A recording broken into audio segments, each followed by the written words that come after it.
Raareen hundi ati argitu. Raareen hundi ati argitu. Lagni hundi biyyoo baatu. Abbayyatti gadi kaata. Biyyoo miti lubbuu baata. Mormor jechuun abbayya jechuun abbayya jechuun foon nama dhaabutu ciccite. Dhiiga lubbuu qabutu qallate. Seenaan mormor jechuun Seenaan mormor jechuun abbayya jechuun dafqa abbaa kootii dhiiga ijoollee kootii kana lagaan nyaatu foon qaama kootiiti kan diinni unatu.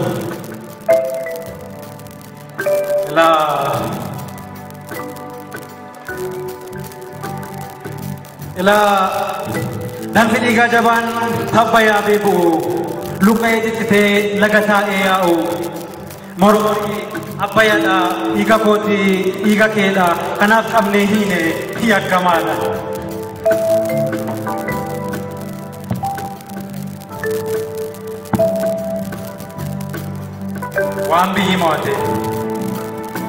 Waan biyyi moote guddicha Afrikaa lo'aa sanjawwicha kara deemaa kiyya garraamii tokkicha sadachee qoree isa dachee qoree humna qabuun loo'ee karaa dachee hodhee biyyoo garagalchee warqii fi diyaamandii albuuda gurraachaa fi garii bifa garii kan jaarrotaaf guure karaa deemticha koo aduun itti dhiyeessa karaa bulee biyya isaa wallaalee isa ollaaf duule.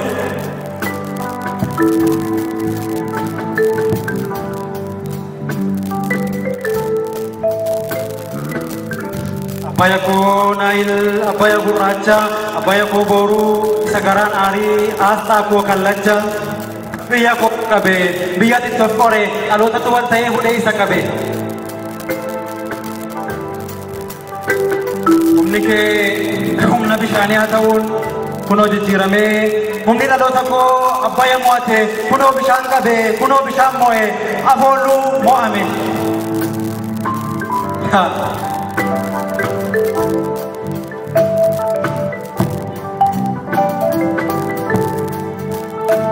Sichi kanaan booda Awaash waliin obboloomta. Awaash waliin obboloomta biyyaan baatu ol deebitee lafa seenta. Ilaa lafa lixi lafa abbaa kee gaafas biyyoon nu nyaanne nyaatta. Biyyoon nu nyaates si nyaata. Akka keenya doo argita. Akka nuti duunetti duuta. Boodarraa duuteen haftu du'a irraan oolfatta. Biyyoo nyaattee biyyoon si nyaatee midhaan taatee ol biqilta. Sichi beelaaf hibboo taana. Hibboo beelaas hiikna. Waa'ee mormor kanaan waan godhamu goona.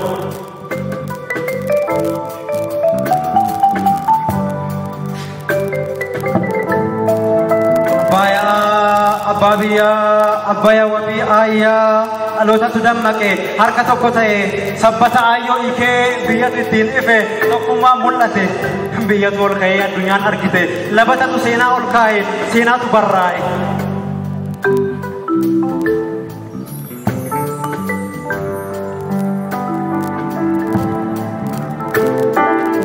Situ kan saatiin isatu keetiin Situ kan saatiin isatu keetiin waan waaqni jedhe jecha waaqaati.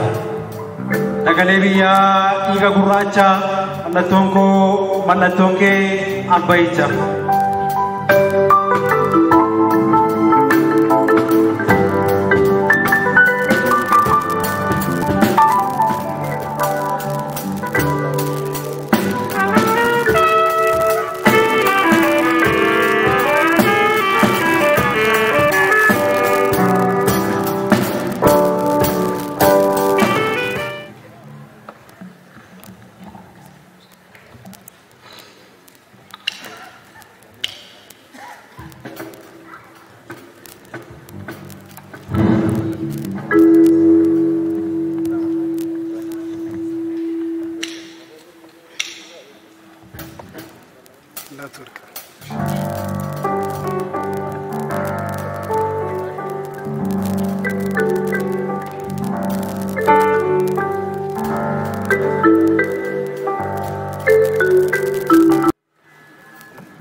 Horaa bulaa deebana.